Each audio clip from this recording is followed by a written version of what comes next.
Shalom, my friends. It's so good to see all of you tonight. Shalom semuanya, sangat senang sekali lagi berjumpa dengan saudara di ibadah online ini. Thank you for joining us again on Zoom service. Terima kasih sudah bergabung bersama kami.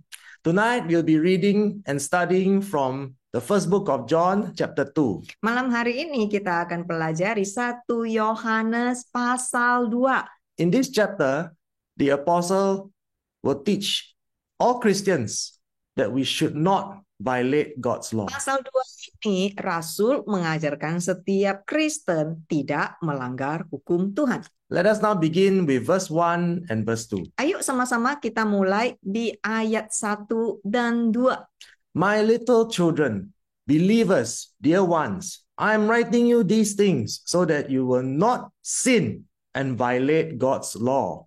If anyone sins, we have an advocate who will intercede for us with the Father, Jesus Christ, the righteous, the upright, the just one, who conforms to the Father's will in every way, in purpose, thought, and action. Verse 2, and he, that same Jesus, is the propitiation for our sins, the atoning sacrifice that holds back the wrath of God that would otherwise be directed at us because of our sinful nature, our worldliness, our lifestyle, and not for ours alone, but also for the sins of all believers throughout the whole world. Anak-anakku yang masih kecil, yang beriman, yang terkasih, hal-hal ini aku tuliskan kepadamu agar kamu tidak berbuat dosa dan melanggar hukum Tuhan. Dan jika ada orang yang berbuat dosa, kita mempunyai pembela yang akan menjadi perantara bagi kita di hadapan Bapa, Yesus Kristus yang benar, yang jujur, yang adil, yang selaras dengan kehendak Bapa dalam segala hal, tujuan, pemikiran, dan tindakan. Ayat 2. Dan dia, Yesus yang sama adalah perdamaian bagi dosa-dosa kita, korban perdamaian yang menahan murka Tuhan yang seharusnya ditujukan kepada kita karena sifat kita yang berdosa, keduniawian kita, gaya hidup kita, dan bukan untuk kita saja tetapi juga untuk dosa semua orang percaya di seluruh dunia. So according to scripture, we are clearly instructed not to indulge in sin and not to violate God's law. Jadi sesuai dengan firman Tuhan, jelas-jelas kita diberi instruksi tidak memanjakan diri di dalam dosa dan tidak melanggar hukum Tuhan. Yes, my brothers and sisters, please do not take this portion of scripture out of context. Jangan mengambil bagian firman Tuhan ini di luar dari konteks kebenarannya. There will be many false teachers who proclaim to be prophets and apostles that will teach you we are no longer governed by God's law because of His grace. Sebab banyak sekali guru-guru palsu yang di luar yang mengaku sebagai nabi atau rasul yang akan mengajarkan kepada saudara tidak perlu lagi tunduk kepada hukum Tuhan. They will teach you things like, come as you are already forgiven, you are already saved. Mereka akan mengajarkan kepadamu, engkau bisa datang kepada Tuhan apa sajanya, sebab Tuhan pasti akan menyelamatkanmu, sebab engkau sudah selamat dan Tuhan adalah kasih. They will tell you that by the blood of Christ, you are already forgiven. Mereka akan berkata kepadamu, dengan darah Yesus engkau pasti sudah dibersihkan. And there's no need to repent. Oleh karena itu tidak perlu lagi engkau bertobat. But what does God say? Tetapi apa sih yang Tuhan katakan? But God says to all of us that we must conform to His commandments. Sedangkan Tuhan jelas-jelas berkata kepada kita, setiap kita harus menyesuaikan diri dengan Yesus Kristus. God tells us that we are supposed to adhere to the teaching and the precepts and the laws every day. Tuhan berkata kita harus mematuhi perintah dan pengajarannya dan hukumnya setiap hari. God instructs us that our purpose, our thoughts, and our actions must abide in Him. Tuhan bahkan memberi instruksi, tujuan, kehendak, pikiran, dan tindakan kita harus sesuai dengan Dia. And Jesus will intercede for us only if there is the evidence of our repentance and our spiritual Dan transformation. dijanjikan Yesus akan menjadi perantara bagi kita jika ada bukti pertobatan dan transformasi di dalam kerohanian kita. And nevertheless, we also know Jesus reminds us that the wages of our unrepentant sinfulness is eternal death in the raging fire. Dan Yesus juga mengingatkan kepada setiap kita, upah dari setiap dosa adalah kematian kekal di dalam api yang berkobar.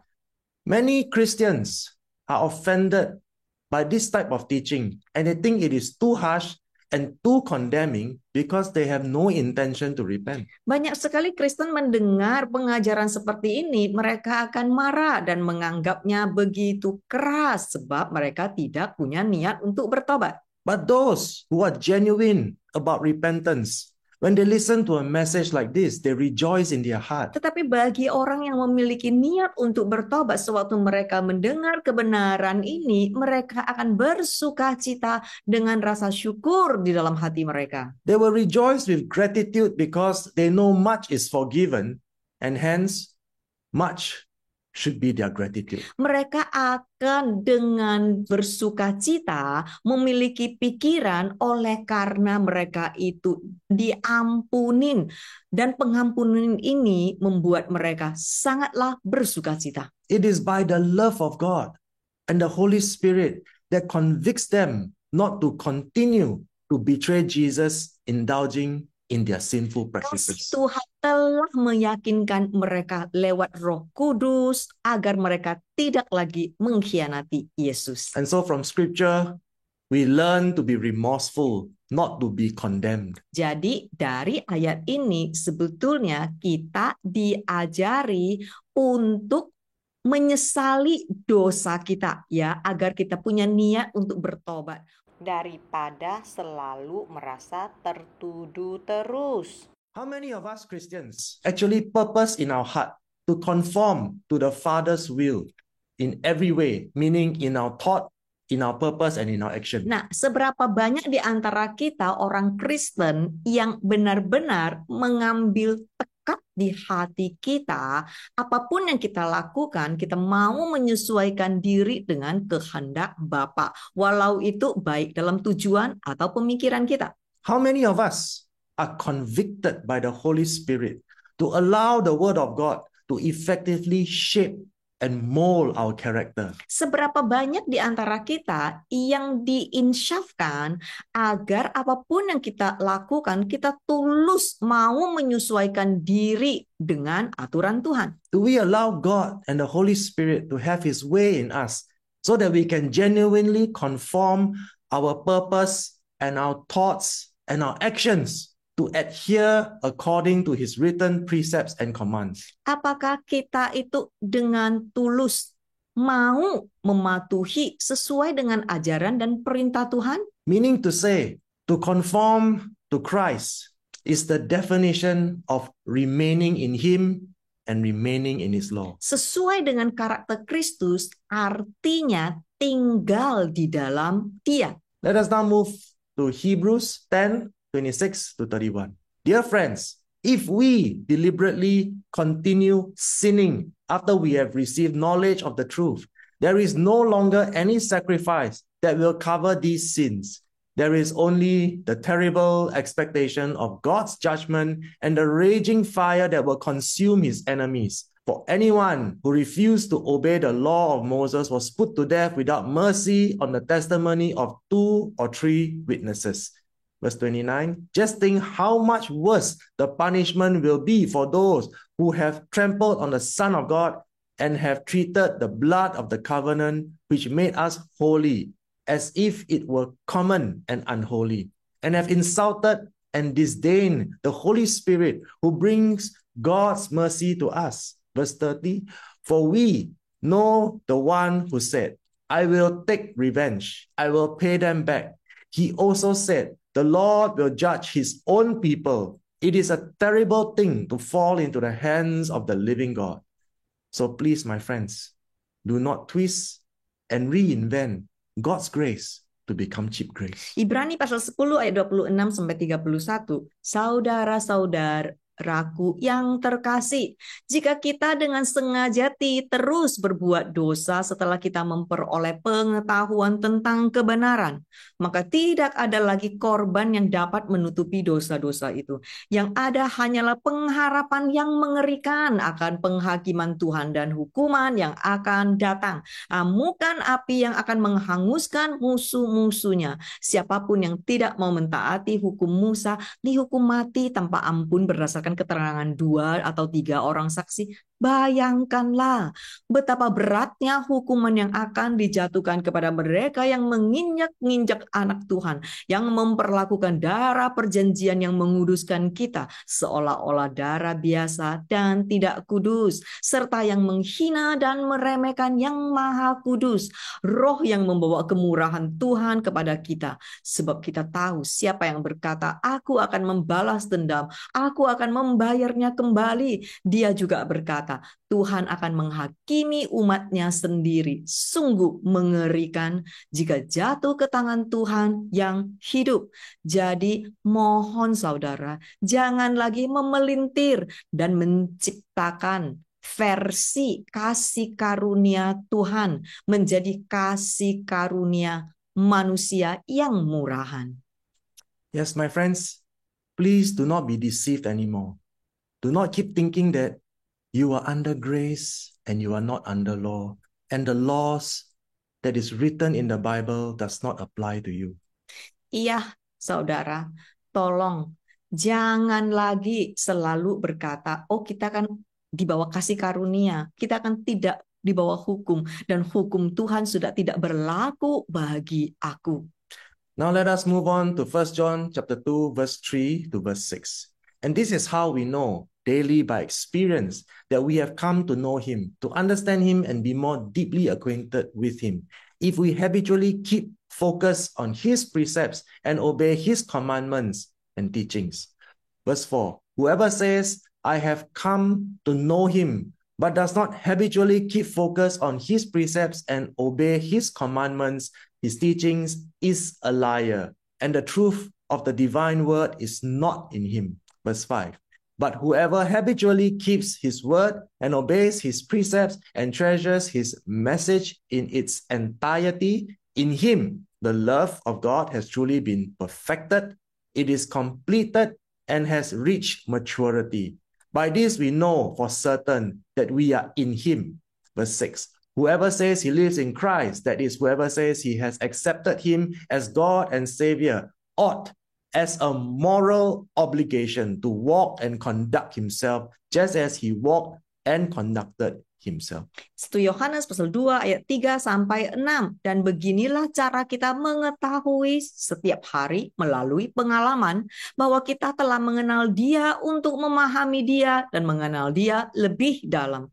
Jika kita terbiasa tetap berfokus padanya dan taat kepada perintahnya, yaitu ajarannya, siapapun yang mengatakan aku telah mengenal Dia tetapi tidak terbiasa berfokus pada perintah-perintahnya dan mentaati perintah ajarannya adalah pembohong, dan kebenaran firman ilahi tidak ada di dalam dirinya. Tetapi siapa yang biasa menepati janjinya dan menaati ajaran-ajarannya dan menyimpan pesannya secara keseluruhan, maka di dalam dirinya kasih kepada Tuhan sungguh-sungguh telah disempurnakan, sudah sempurna dan telah mencapai kedewasaan. Dengan ini kita tahu dengan pasti bahwa kita ada di dalam Dia. Barang siapa yang mengatakan bahwa ia hidup di dalam Kristus, yaitu siapapun yang mengatakan bahwa ia telah menerima Dia sebagai Tuhan dan Juru Selamat, ia harus sebagai kewajiban moral untuk berjalan dan bertingkah laku sebagaimana Dia berjalan dan berperilaku. We know it is written in John chapter 14, verse 15, Jesus said, if you really love me, you will obey and adhere to my laws, precepts, teachings, and commandments. Sama seperti yang sudah tercatat di Yohanes pasal 14 ayat 15, firman Tuhan berkata, jikalau engkau sungguh-sungguh mengasihi aku, maka engkau akan taat kepada hukum, ajaran, dan perintahku. So anyone that proclaims he is a believer. Jadi barang siapa yang mengaku mereka sebagai Kristen, yaitu orang yang percaya, Anyone that proclaims or declares that he has accepted Jesus to become his Lord and Savior, jadi siapapun yang mengaku mereka sudah menerima Tuhan sebagai Tuhan dan penyelamat mereka, if we say that, we know we are morally obligated to reflect the character of Christ. setiap orang yang mengatakan sedemikian, mereka harus sadar mereka memiliki moral wajib untuk mencerminkan karakter Kristus. Because if we study verse 4 again, it says, whoever says, I have come to know him, but does not habitually keep focus on his precepts and obey his commandments and teachings is a liar. Sebab tadi saudara sudah membaca di ayat 4, firman Tuhan berkata, barang siapa mengatakan, aku mengenal dia, tetapi tidak terbiasa fokus pada ajaran dan mentaati perintahnya adalah pembohong. So my friends, I hope you can see very clearly here. Jadi saya berharap saudara sudah bisa melihat dengan jelas poin yang satu ini. As we learn and study scripture, we must take it seriously. Pada saat kita belajar firman Tuhan, kita harus mengambil posisi ini loh, secara serius loh. So if you want to enter into eternal life, it is our duty and responsibility to effectively adhere and to comply according to the standards of the biblical holiness in his written law. Jadi saudara, jikalau engkau mau masuk ke kehidupan yang kekal, adalah tugas dan tanggung jawab saudara dan saya untuk secara efektif mentaati, mematuhi standar kekudusan di dalam Alkitab. As a child of God, we must habitually keep his word and obey his precepts and really treasure his message in its entirety. Sebagai seorang anak Tuhan, itu adalah tanggung jawab kita sungguh-sungguh menghargai firman-Nya secara keseluruhan, bukan setengah-setengah ya. In our daily life, there must be the evidence of genuine transformation and spiritual maturity. Jadi di dalam kehidupan kita sehari-hari harus ada bukti transformasi yang nyata, yaitu kedewasaan rohani. Why is this so important? Kenapa ini sangat penting sih? Because Jesus tells us very clearly, without these things, we will not be able to enter into heaven. Sebab Yesus sudah sangat jelas memberitakan kepada kita, tanpa semua ini kita tidak akan menikmati kerajaan surga. It is not about the works that we can do for God. Bukan tentang seberapa hebat, seberapa yang sudah kita perbuat bagi Tuhan. It is about obedience. Tetapi adalah tentang ketaatan kita. The obedience that is according to what is written in the Bible. Ketaatan sesuai dengan aturan Alkitab yang telah tertulis. When we read Matthew chapter 7 verse 23, Jesus clearly declares, "But I will reply, I never knew you. Get away from me, you who break God's laws." Sebab saudara sudah baca di Matius pasal 7 ayat 23 yang berkata, Tuhan akan menjawab, aku tidak pernah mengenalmu, menjauhlah engkau dariku, engkau yang melanggar hukumku. So imagine this, my friends.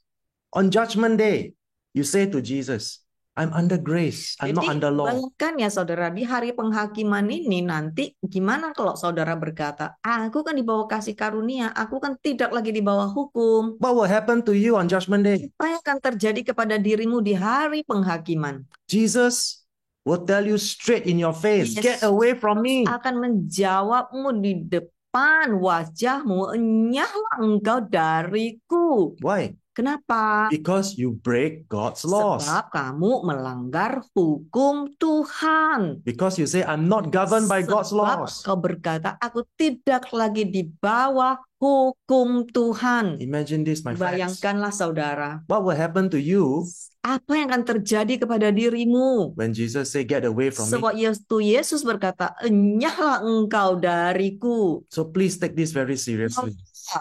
ambil ini, pikirkan ini dengan serius. If we call ourselves the children of God, Jikalau kita mengaku diri kita adalah anak Tuhan, we cannot continue to live in adultery. kita nggak bisa terus-menerus hidup di dalam perjinahan. We cannot continue to have sexual perversion in our life. Kita tidak bisa terus-menerus memiliki atau melakukan penyimpangan seksual. We cannot continue to indulge in abomination like LGBT and Kita homosexuality. tidak bisa terus-menerus melakukan berbagai macam kekejian, termasuk homoseksualitas. How can we practice homosexuality and say we are the children of God? Gimana kita bisa mempraktekkan homoseksualitas dan masih mengaku aku adalah anak Tuhan? Jesus tells us very clearly, Yesus sudah berkata sangatlah jelas. if we continue to indulge in our sinful practices, Jikalau kita terus-menerus menikmati he calls us a liar. dosa-dosa kita, Alkitab menyebut kita sebagai seorang pembohong. We are counterfeit.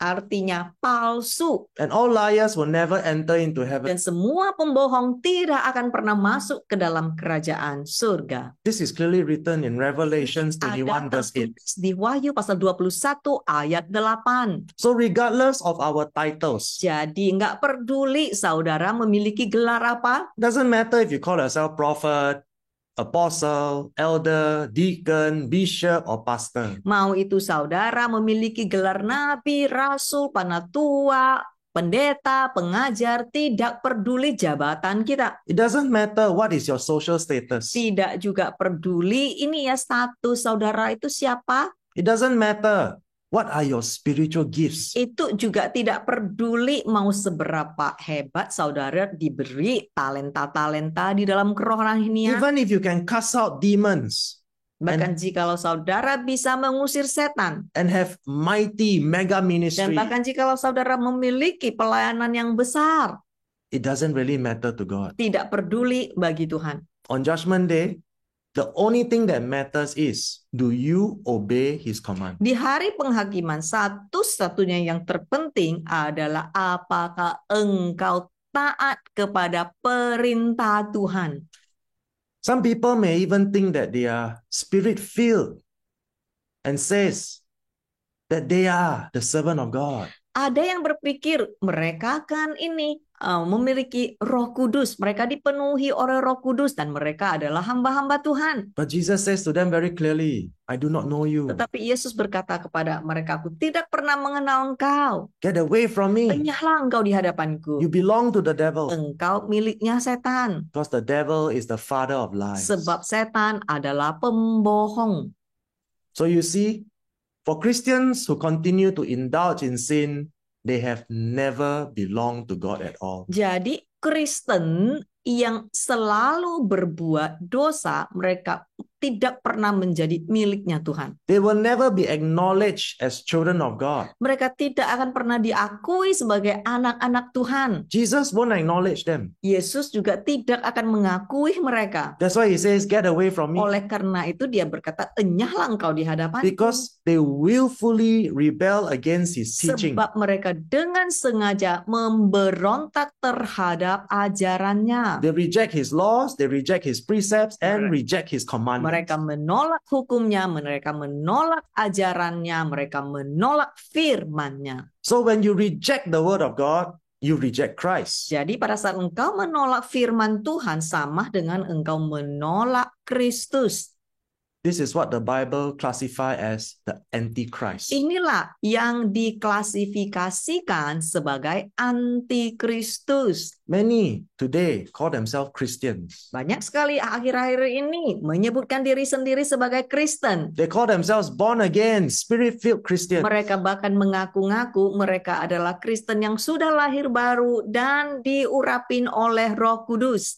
But when Jesus look at them, Tapi sewaktu Yesus melihat mereka, all Jesus see is a counterfeit Christian semua yang terlihat adalah Kristen palsu. because they do not obey the commandments of God. Sebab orang-orang ini adalah orang-orang yang tidak pernah mau mentaati aturan Tuhan. They do not submit themselves to the laws of God. Mereka tidak pernah mau nunduk kepada hukum Tuhan. Now let us move on to 1 John chapter 2, reading from verse 9 to verse 10.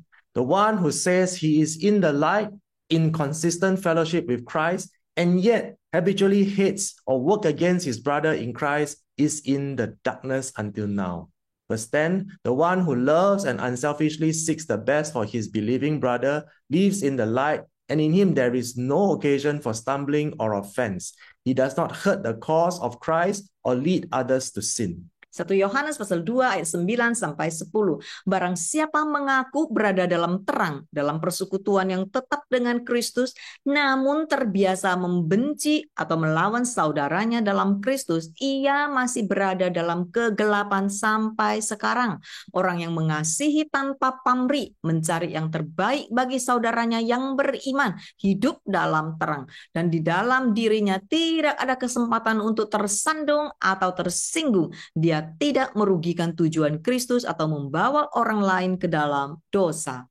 It is our responsibility as Christians to help one another to grow and to mature in Christ. Adalah tanggung jawab kita sebagai seorang Kristen untuk membantu satu sama lain bertumbuh dan menjadi dewasa secara rohani. We need to focus on building each other up in the teaching of Christ. Kita harus fokus mau membangun satu sama lain di dalam ajaran Kristus yang sesungguhnya. Everything that we learn must be according to his precepts and his laws. Dan semua yang kita pelajari harus loh sesuai dengan aturannya, harus loh sesuai dengan ajarannya. Because only by his word, by his written commandments, that will lead us to spiritual growth. Sebab cuman dengan firman-Nya akan mengarahkan kita kepada pertumbuhan rohani. And those who are really spirit-filled will learn to serve in love and in humility. Dan orang-orang yang benar-benar memiliki urapan Roh Kudus akan melayani dalam kasih dan kerendahan hati. As we are clearly instructed in Romans chapter 14 verse 19,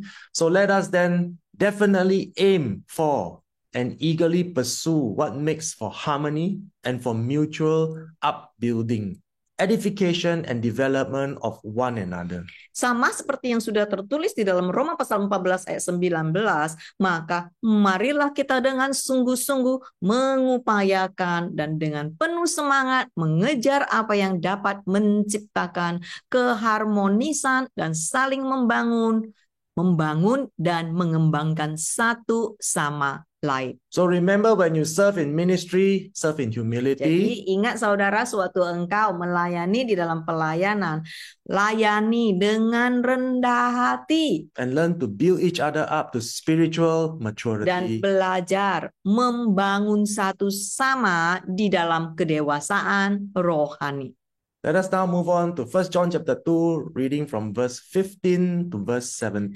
1 Yohanes pasal 2 ayat 15 sampai 17. Do not love the world of sin that opposes God and his precepts, nor the things that are in the world. If anyone loves the world, the love of the Father is not in him. For all that is in the world, the lust and sensual craving of the flesh, and the lust and longing of the eyes, and the boastful pride of life, the pretentious confidence in one's resources or in the stability of earthly things.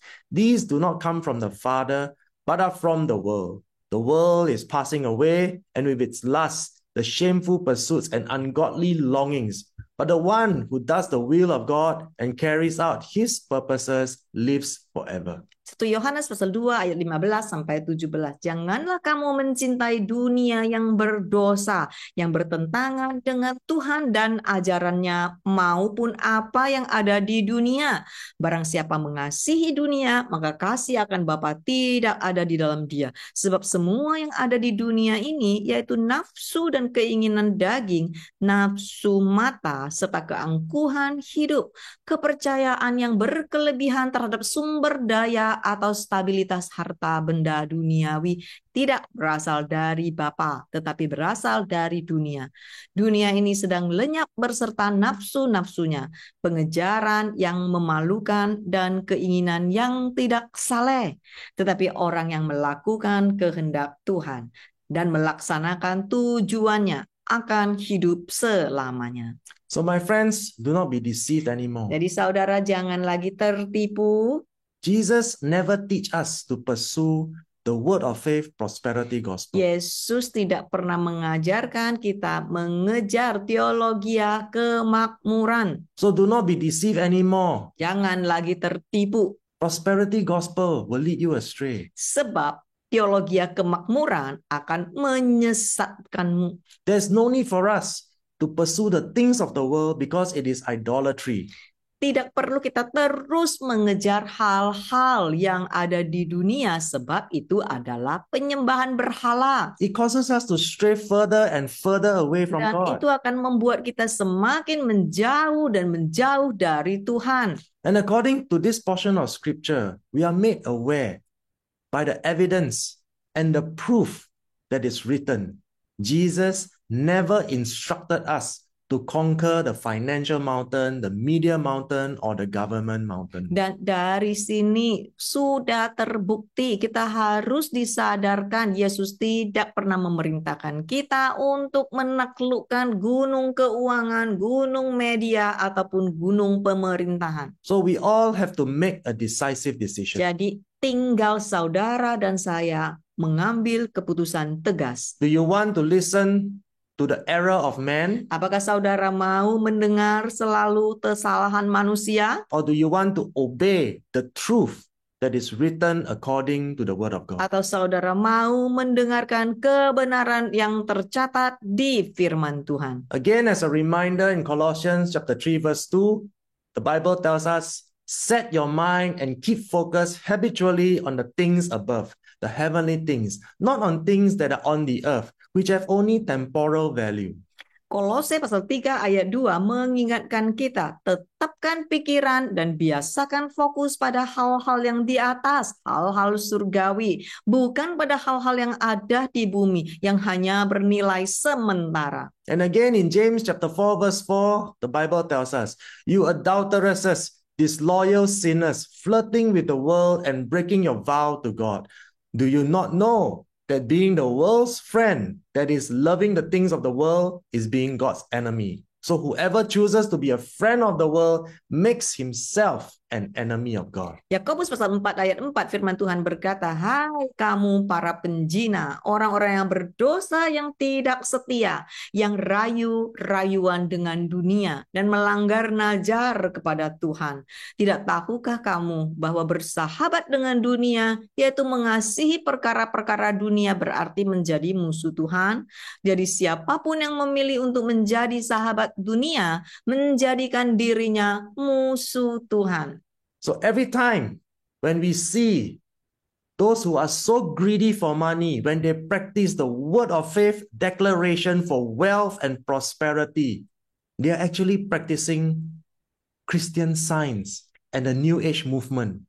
Jadi setiap saat sewaktu saudara melihat orang-orang yang tamak, yang mempraktekkan teologi kemakmuran, mereka sebetulnya sedang mempraktekkan ilmu pengetahuan Kristen. Yes, my friends, it is true. The word of faith, prosperity gospel is called Christian Science and Iya. New Age movement. Iya, saudara, sebetulnya teologi kemakmuran adalah mempraktekkan ilmu pengetahuan Kristen, yaitu sama dengan gerakan zaman baru. It is not according to scripture. Itu sama sekali tidak sesuai dengan firman Tuhan. It is written by man. Itu ini cara manusia. When people practice all this false teaching, they willingly and intentionally make themselves to become enemies of God. Sewaktu mereka mempraktekkan hal-hal seperti ini, sebetulnya mereka sedang menjadikan diri mereka sendiri musuh Tuhan. And it is clearly written in scripture, those who practice idolatry, chasing after the world, they will never enter into heaven. Dan sudah tercatat sangat jelas siapapun yang mempraktekkan hal-hal seperti ini, mereka adalah penyembah berhala yang tidak akan pernah masuk ke surga. Sometimes we wonder, in that case, then why are there millions of Christians chasing after the word of faith, prosperity gospel? Kadangkala kita juga tidak mengerti ya, kenapa jutaan Kristen masih selalu mengejar-ngejar teologi kemakmuran. Now let us move on to 1 John chapter 2, reading from verse 28 to 29. Now, little children, believers, dear ones, remain in him with unwavering faith, so that when he appears at his return, we may have perfect confidence and not be ashamed and shrink away from him at his coming. Verse 29, if you know that he is absolutely righteous, you know for certain that everyone who practices righteousness, doing what is right, and conforming to God's will has been born of him. Ya, 1 Yohanes pasal 2 ayat 28 sampai 29. Sekarang anak-anakku, orang-orang yang beriman, orang-orang yang terkasih, tetaplah tinggal di dalam Dia dengan iman yang tak tergoyahkan, sehingga ketika Dia menampakkan diri pada kedatangannya kembali, kita dapat mempunyai keyakinan yang sempurna dan tidak menjadi malu dan menjauh darinya pada saat kedatangannya. Jika kamu mengetahui bahwa Dia benar, maka kamu mengetahui dengan pasti bahwa setiap orang yang melakukan kebenaran, melakukan apa yang benar dan menuruti kehendak Tuhan, telah dilahirkan dari Dia. Yes, my friends, we are commanded by his law to remain in him. Iya, saudara, kita diperintahkan oleh hukum Tuhan untuk melekat dan tinggal di dalam Dia. To remain in him is to obey his word. Tinggal di dalam Dia artinya taat kepada firman-Nya. Please do not be deceived, my friends. Tolong jangan dibohongin lagi, saudara. We are reminded that the battle belongs to the Lord. Kita ini diingatkan, ya, semua peperangan, semua pertempuran ada di tangan Tuhan. And to remain in him, our spiritual battle is between here and here. Jadi melekat kepada Tuhan, sebetulnya peperangan rohani kita cuman sebatas dari sini sampai di sini. So it is safe to say that we do not need to learn how to engage in spiritual warfare on his behalf. Jadi kita tidak perlu sok-sokan terlibat di dalam peperangan rohani demi Yesus. That means we don't have to go to third heaven to engage in real warfare with the enemy. Jadi saudara dan aku tidak perlu naik ke surga tingkat 3 berperang melawan kuasa iblis buat Yesus. We are not commanded to wage war against demonic forces in third heaven. Saudara tidak perlu melakukan hal-hal seperti ini, melawan setan di surga tingkat 3. We are only commanded to remain in him. Kita cuman diingatkan, kita cuman diharuskan untuk melekat bersama Tuhan. So the weapons of our warfare is the word of God. Jadi ini ya pedang rohani kita, pedang yang kita pakai adalah firman Tuhan. So when we obey his word, pada saat kita taat kepada firman-Nya, we will learn to reject sin. Kita akan belajar juga menolak dosa. And by the power of his Holy Spirit, Jesus himself will govern our minds and govern our hearts. Dan dengan kuasa Roh Kudus, firman Tuhan sendiri, yaitu Yesus sendiri, akan menolong kita agar kita bisa menguasai pikiran kita. So we don't have to be a general in God's army. Jadi enggak ada yang semacam ini, jenderal ya di pasukan Tuhan. You don't have to be leading the heavenly hosts, the angels of heaven, to go and conquer territories in order to prepare the way for Jesus to come back. Jadi saudara tidak bermimpi saudara adalah jenderal yang akan memimpin pasukan Tuhan untuk mempersiapkan kedatangan Tuhan. To remain in him is to obey his word. Melekat kepada Tuhan artinya adalah taat kepada firman-Nya. To remain in him is to practice his word. Melekat di dalamnya adalah mempraktekkan firman-Nya. So the battle is to reject sin. Jadi peperanganmu adalah peperangan engkau menolak dosa-dosa yang engkau ingin lakukan. So please, my friends, Jadi tolonglah do saudara-saudara, not be deceived anymore. lagi tertipu. Do not be thinking that you are some kind of special warrior. Engkau jangan lagi berpikir engkau adalah pahlawan yang begitu hebat. Please do not be thinking that God has given you special powers. Jangan selalu berpikir Tuhan sudah memberikan kepadamu kuasa-kuasa yang begitu spesial. Because your title is a general in God's army. Dan jangan memanggil diri sendiri adalah jenderal pasukan Tuhan. These are all pure deception. Ini semata-mata penipuan. It distracts you from living a godly life. Ini akan membuat engkau menjauhi hidup yang benar di dalam Tuhan. Stirs up your pride. Sebab ini menggoda keserakahanmu, membuat engkau menjadi begitu sombong. This kind of teaching make you think that you're more spiritual than others. Pengajaran seperti ini membuat engkau merasa engkau lebih rohani, lebih hebat, lebih berkuasa dari orang lain. Because you think you are some kind of special warrior and special intercessor. Sebab engkau berpikir engkau adalah ini seorang pahlawan yang khusus dipilih oleh Tuhan, ataupun ini ya pendoa syafaat yang begitu hebat yang diurapin Tuhan. You see, many of these so-called special intercessors, spiritual warriors, they cannot even practice self-control. Lihat saudara, banyak sekali pendoa-pendoa syafaat dan orang-orang yang menamakan diri mereka adalah jenderal pasukan Tuhan. Mereka bahkan tidak tahu mengendalikan diri sendiri. So if you cannot even fight the battle between your mind and your heart, what kind of a general in God's army are you? Jadi jikalau bahkan engkau tidak tahu mengendalikan caramu berpikir dan merasa, saudara mau mengendalikan siapa?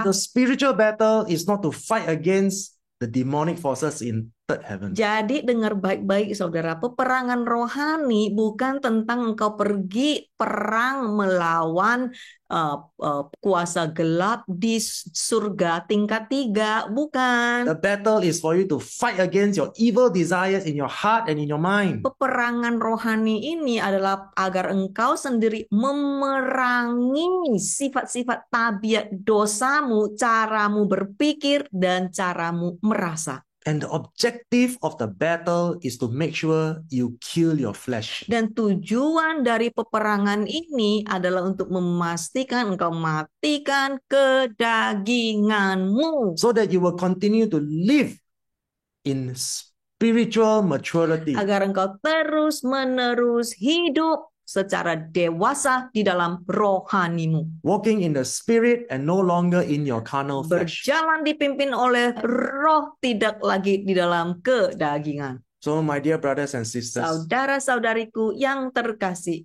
if indeed we are born of God, jikalau engkau memang dilahirkan dari Tuhan, then it is obvious we must fight the good fight of faith. maka jelaslah engkau harus berjuang dalam pertandingan iman yang baik. To fight the good fight of faith is to be purposefully fighting against our flesh.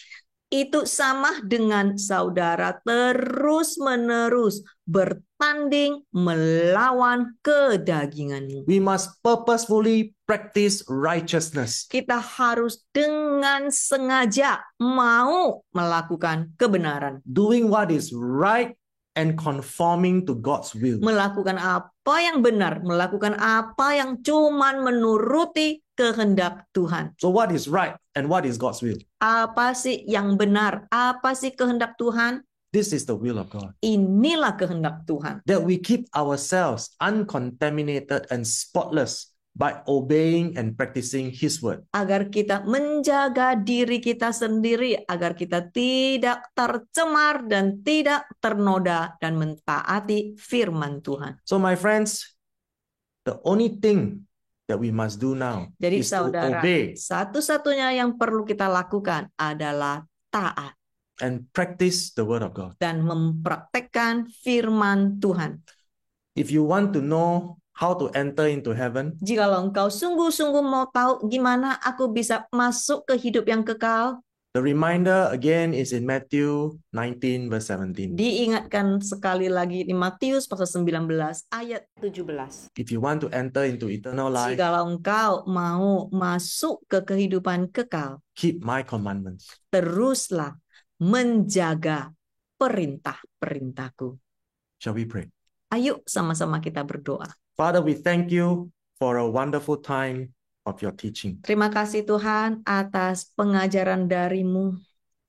Let your Holy Spirit convict our hearts Biar Roh Kudus-Mu terus menginsyafkan setiap hati kami. so that we will be convicted to obey. Agar kami mau diinsyafkan untuk taat kepadamu. Let us be doers of your word.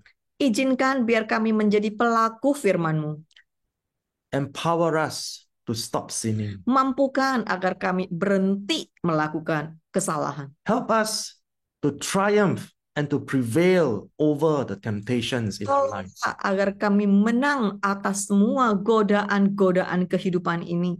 Do not allow us to continue to be under the bondage of sin. Jangan pernah izinkan kami terjebak di dalam dosa, ya Tuhan. Yes, Father, we cry out to you for breakthrough. Kami berseru kepadamu, ya Tuhan, bebaskanlah kami, Tuhan. Help us to rise above all the temptation. Tolonglah agar kami bangkit menjadi menang atas semua kedagingan kami. Let us be victorious in the righteousness of Biar Christ, kami menjadi umat yang lebih dari pemenang di dalam kebenaran-Mu. so that we can live our lives to glorify the name of Jesus. Agar hidup kami adalah hidup yang memuliakan nama-Mu. We thank you, Father, Terima kasih Tuhan. in the name of Jesus. Dan All of God's dalam children say, Yesus, sama-sama yang percaya kami katakan, Amen. amin, amin.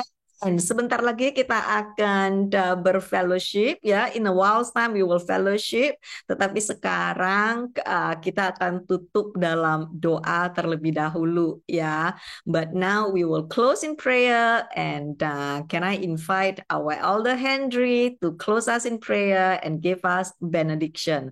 Over to you, Elder Henry.